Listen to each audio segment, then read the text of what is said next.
pada bagian pasal yang ke-13. Kita lihat bersama saudara.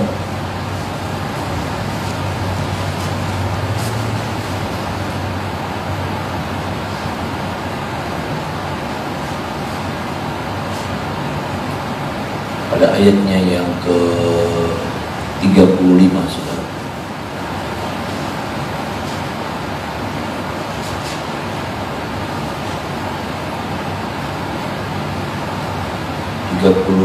Atau 36 dan 37, 36 dan 30, mulai 35 saja sudah, 35 sampai 37, 1, 2, 3. Tetapi jika kumis itu memang meluas pada kulit sesudah ia dinyatakan tahir, dan menurut pemeriksaan imam kumis itu meluas pada kulit, maka imam tidak usah lagi mencari rambut yang kuning, memang orang itu najis. 37.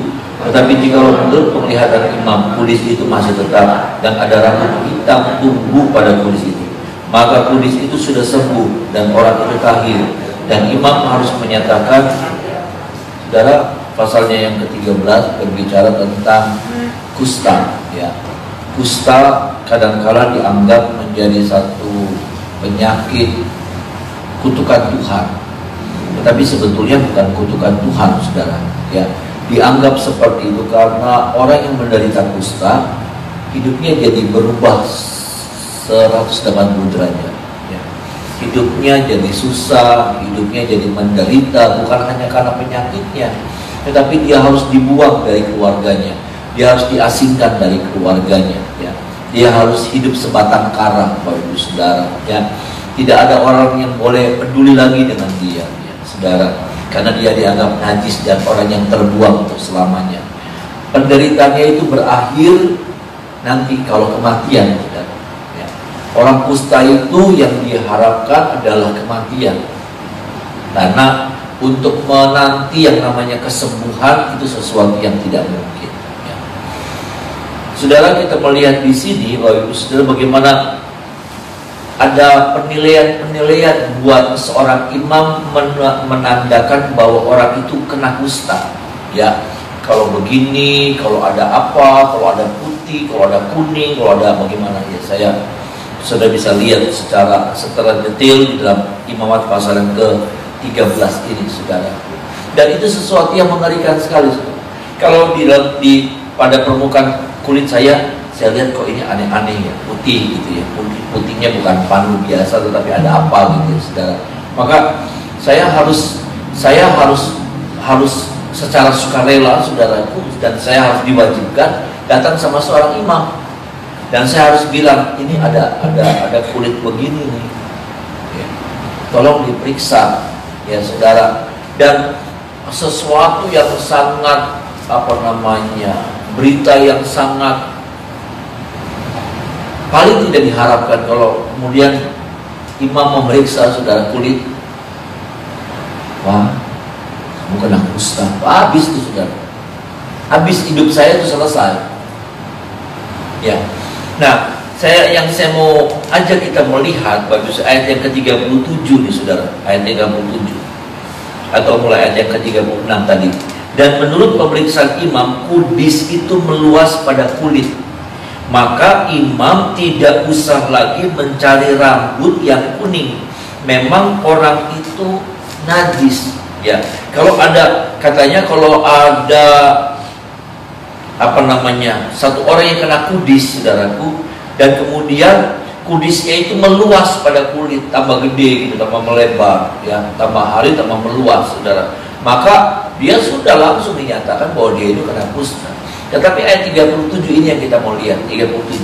Tetapi jikalau menurut penglihatan imam kudis itu masih tetap, kudis itu ada, saudara, dia meluas, tetapi saudaraku, kemudian dan ada rambut hitam tumbuh pada kudis itu,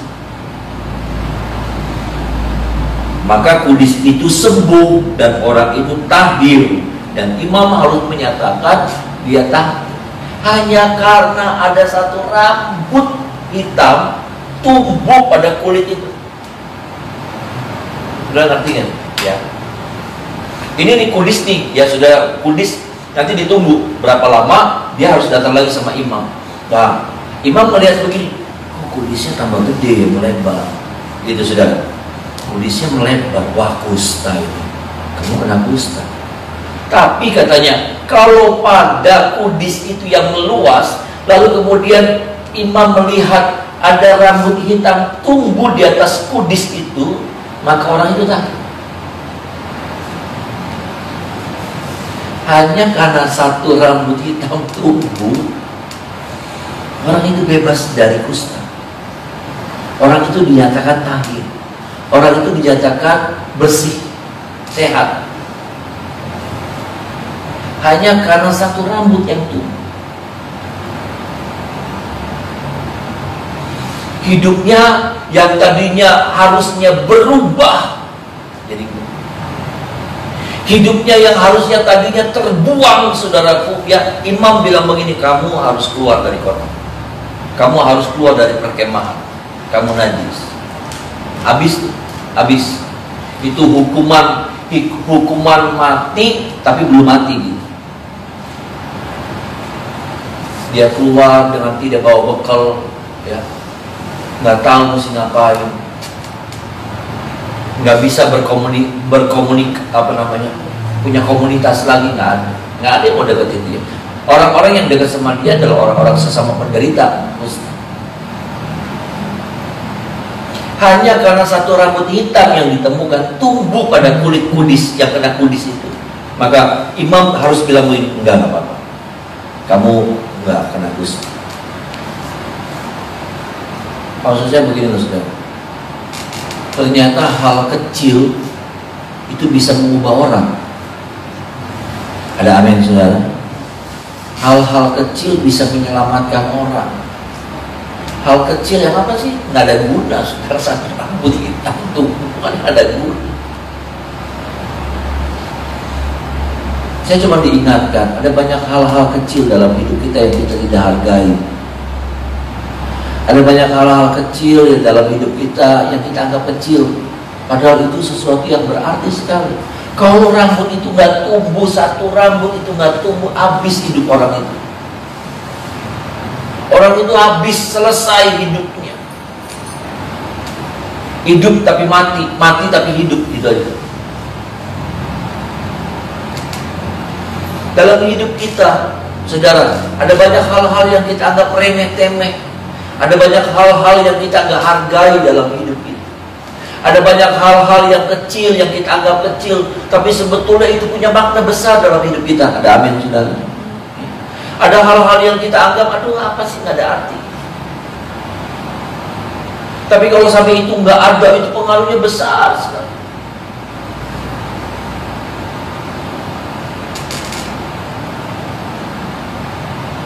Hari ini seringkali keluarga jadi sesuatu yang nggak ada artinya, padahal keluarga itu punya makna yang luar biasa dalam hidup kita. Amin. Kita hari ini kita punya banyak waktu, saudara. Kita punya banyak waktu,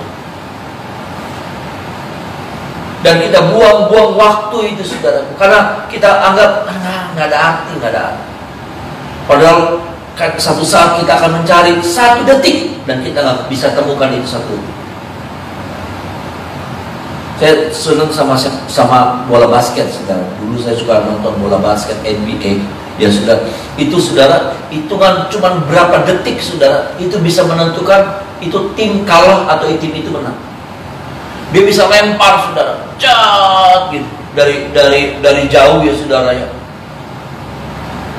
Dan itu bisa merubah dari menang jadi kalah, dari kalah jadi menang. Itu merubah. Hanya hitungannya seperberapa detik, Bang. Ketika dia bisa manfaatkan waktu yang seperberapa detik itu tim yang tadinya sudah kalah, saudaraku, bisa jadi menang.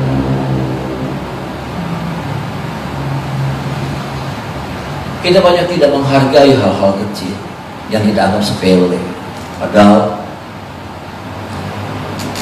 itu adalah anugerah Tuhan buat saya dan saudara.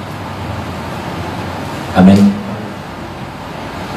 Kesehatan kita itu juga anugerah Tuhan.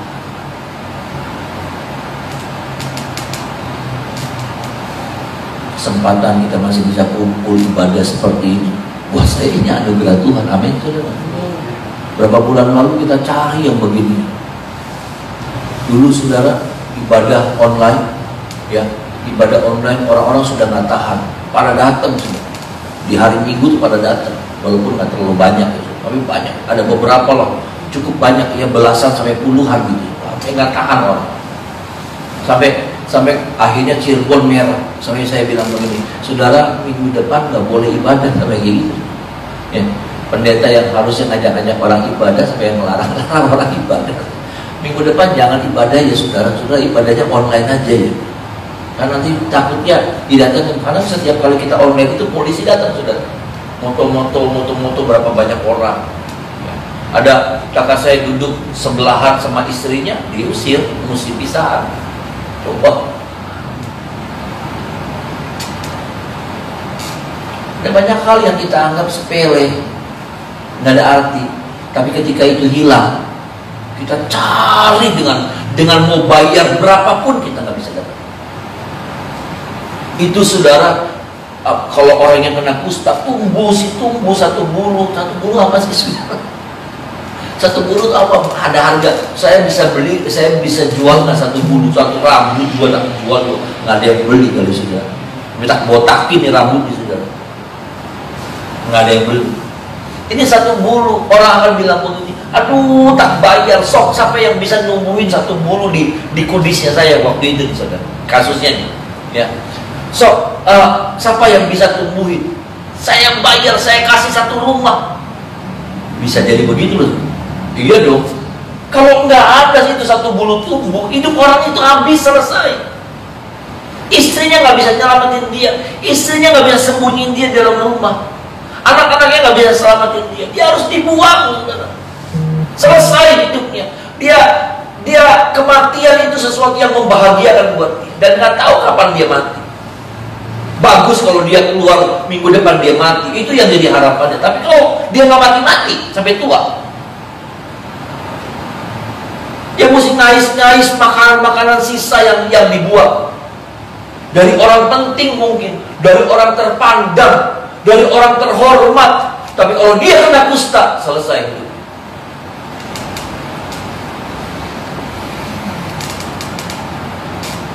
Satu rambut bisa merubah. Itu yang saya dapatkan. Kita dapat berkah, kita nggak ada ucapan syukur. Kecil sih soalnya. Nggak ada ucapan syukur sama Tuhan. Terima kasih Tuhan masih dapat. Ketika orang lain nggak dapat hari itu, kita masih dapat. Ada amin saudara. Ada orang begini saudara, nggak dapat hari ini, yang lain dapat Pak. Hari ini saya nggak dapat. Masih bersyukur nggak dapat, tapi masih dikasih sehat tubuhnya sama Tuhan. Ada orang yang sudah nggak dapat apa-apa, sakit lagi, sakitnya sakit parah lagi. Nggak punya apa. Ada terlalu banyak alasan untuk kita masih boleh dan harus tetap mengucap syukur sama Tuhan. Amin saudara. Kalau bicara penderitaan, saya mau sombong-sombongan penderitaan, ya. Kadang-kadang kita sombong, kita nyombongin penderitaan ini. Kita urip susah teman, iya kan? Iya saudara. Maaf saudara, ada orang yang hidupnya lebih susah dari saya.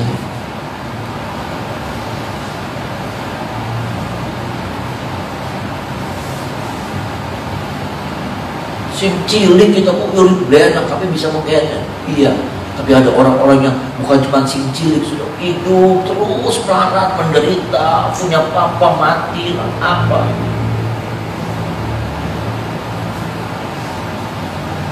Ada terlalu banyak hal yang harus membuat kita masih bisa mengucap syukur karena Tuhan baik buat saya dan saudara. Ada hal-hal kecil yang kita anggap nggak ada arti.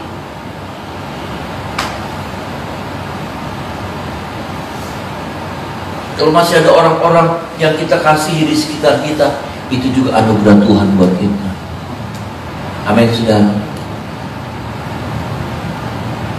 Ini loh saudara ya, satu bulu. Saya percaya saudara, dia akan bilang begini, udah ambil rumah saya. Kalau kamu bisa tumbuhin nih, bisa tumbuhin, ambil ternak saya, ambil kalau kamu bisa tumbuhin satu rambut di kudis saya. Karena kalau tidak ada tumbuh satu rambut hitam di kudis itu, saudara, habis. Dia harus bilang, Mama, Daya. Iya. Kalau dia istri wanita, dia akan bilang, Pak, Daya.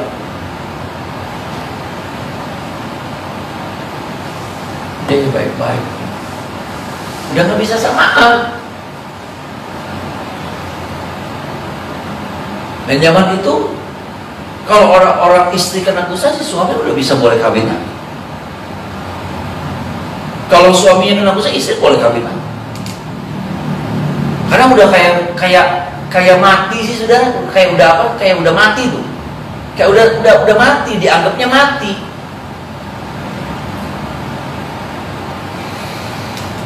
Saya percaya juga kalau saya orang yang waktu itu dan saya punya harta banyak, so saya bilang tumbuhin satu aja.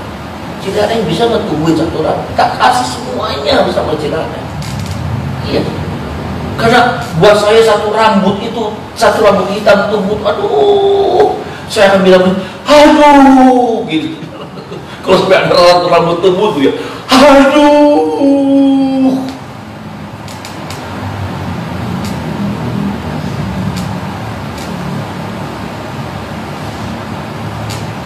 Banyak hal-hal kecil yang kita sia-siakan. Banyak hal-hal yang kita bilang kayak gini Tuhan. Padahal itulah tanda kebaikan Tuhan buat kita. Ada amin, saudara?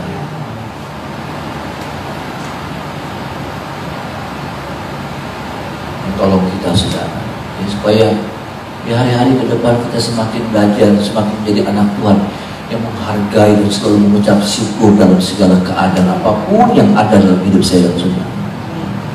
Amin. Kita bukan menjadi orang yang terus mengeluh, nggak terima, nggak pernah puas.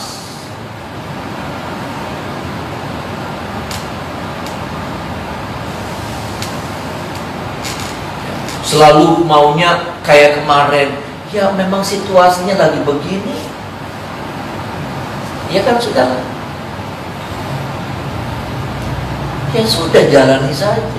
Toh di dalam situasi seperti ini kita tetap melihat ada Tuhan yang tidak pernah tinggalkan kita. Amin. Mungkin apa yang sudah sedang alami sudah menurun, usaha, dagang, tapi kan tetap toh hidup masih berjalan dengan baik. Ada amin, saudara. Hidup enggak kayak gitu. Hidup masih terus berjalan dengan baik. Masih bisa ketawa, masih dapat sesuatu. Anak-anak baik-baik semua, keluarga baik-baik semua. Bukan kali semuanya itu adalah rahmat Tuhan yang besar buat kita.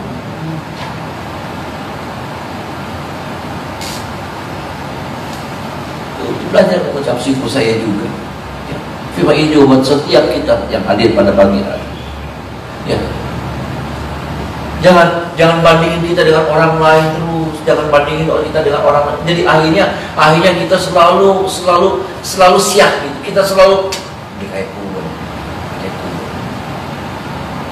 Akhirnya kita bilang begini, Tuhan gak adil. Tuhan gak adil. Iya kan? Sudah. Kalau kita melihatnya bandingi hidup kita dengan orang lain terus, akhirnya kita selalu bilang, Tuhan gak adil, Tuhan gak adil. Kayak Tuhan berkati itu lebih saya.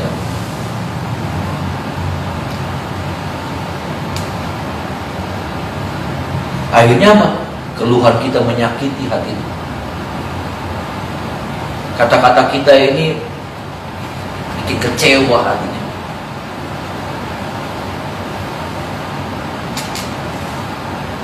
Ini Bapak Ibu Saudara, ya. Ada bagian yang terakhir yang kita mau lihat, Bapak Ibu Saudara. Kalau saudara melihat tentang kusta, ya Bapak Ibu Saudara,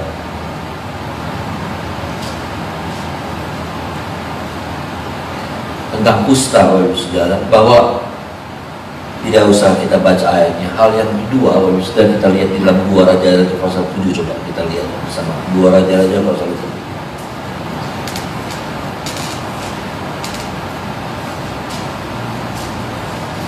Ayatnya yang ke-8, 2 Raja 7 ayat yang ke-8 dan ayat yang ke-9. Tentang kusta, kita mau lihat juga tentang kusta. Ya, ayat 8 dan ayat yang ke-9 sedikit lagi. 2 Raja 7 ayat 8 dan 9. Sama kita baca ayat ini 1, 2, 3. Ketika orang-orang yang sakit kusta itu sampai ke pinggir tempat perkemahan, masuklah mereka dalam sebuah kemah, lalu makan dan minum. Sesudah itu mereka mengangkut dari sana emas dan perak dan pakaian. Kemudian pergilah mereka menyembunyikannya. Lalu datanglah mereka kembali, masuk ke dalam kemah yang lain dan mengangkut juga barang-barang dari sana. Kemudian pergilah mereka menyembunyikannya. Lalu berkatalah yang seorang kepada yang lain, tidak patut yang kita lakukan ini. Hari ini ialah hari kabar baik, tetapi kita tinggal diam saja. Apabila kita menanti sampai terang pagi, maka hukuman akan menimpa kita. Jadi sekarang marilah kita pergi menghadap untuk memberitahukan hal itu ke istana raja.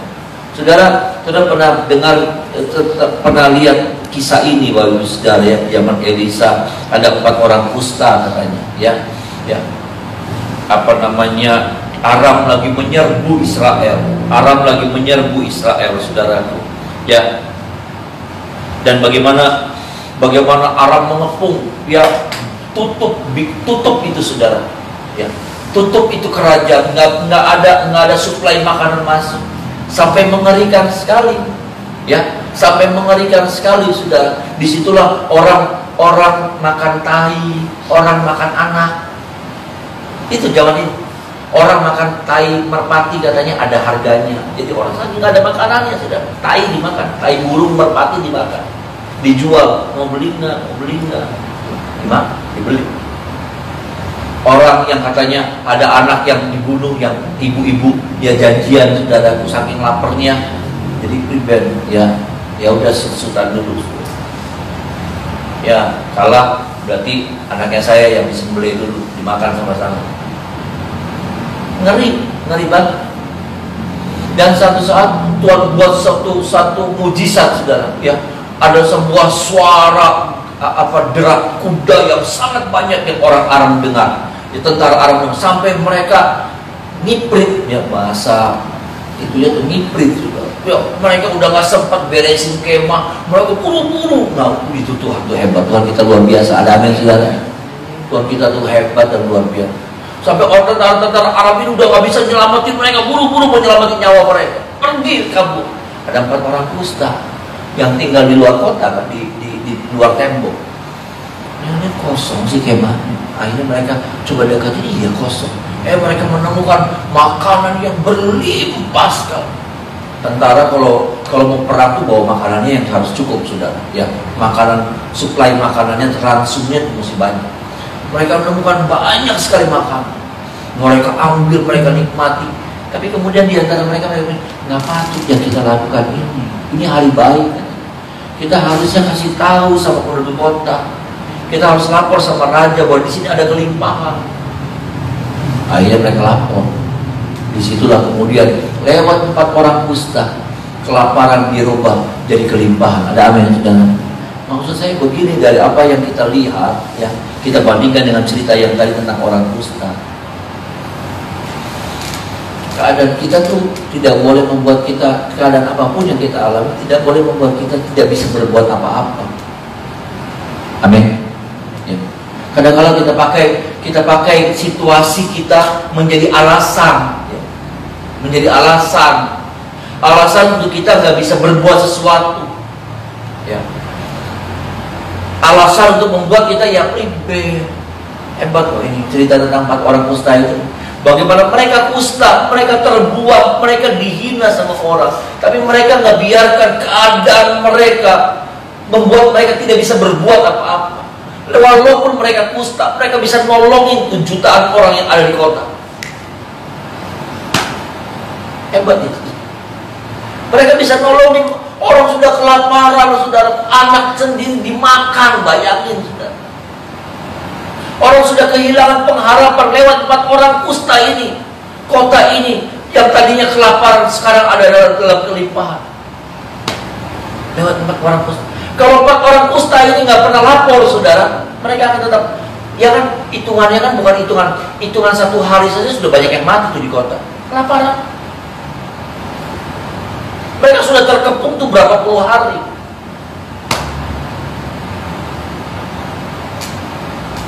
Mereka nggak bilang ini Pak Jarenis, kalian juga jahat sama saya.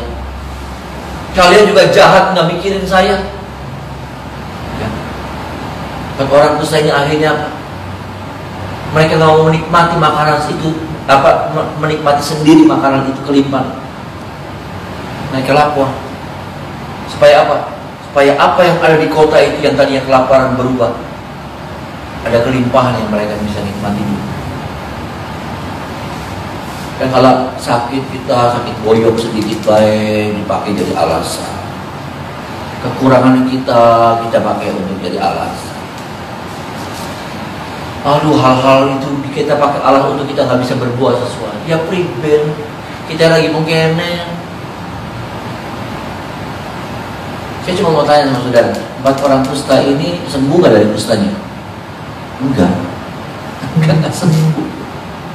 Tapi nggak peduli mereka, mau sembuh mau nggak sembuh, tapi mereka mau berbuat sesuatu yang baik. Dan saya percaya ada hitungan Tuhan buat mereka. Amin. Ada hitungan Tuhan buat mereka. Memang saya hanya menemukan cerita 4 orang kusta itu berakhir cuma sampai di situ. Tapi saya percaya ada kasih anugerah Tuhan buat mereka yang Tuhan beri. Ada amin sudah. Saya nggak ngerti ya. Tapi saya percaya ada anugerah Tuhan karena mereka juga sudah berbuat sesuatu yang luar biasa. Keterbatasan mereka sudah mereka nggak pakai jadi alasan. Mereka mau bantu orang walaupun mereka sendiri terbatas. Mereka mau nolong orang, mereka mau tolong umat Tuhan. Dan Tuhan ternyata pakai 4 orang kusta ini loh untuk nyelamatin bangsa Israel. Dialah keterbatasan kita tidak kita pakai menjadi alasan untuk kita tidak bisa berbuat apa-apa. Siapapun kita bisa berbuat sesuatu. Amin, saudara. Buat Tuhan dan buat orang-orang di sekitar kita. Kita nggak bisa, aduh saya begini. 4 orang kusta bisa. Ada banyak orang-orang yang terbatas hidupnya bisa lakukan sesuatu. Masalahnya masalah keinginan. Adakah keinginan itu ada dalam diri kita? Ataukah keinginan itu sudah nggak ada? Kalau keinginan itu sudah nggak ada, pada akhirnya apa? Kita pakai alasan-alasan kecil yang sepele jadi alasan untuk kita bilang begini, sayanya gimana? Sayanya juga begini. Tolong kita sudah. Biarlah firman Tuhan pagi hari ini boleh memberkati kita semua. Mari kita menyembah Tuhan.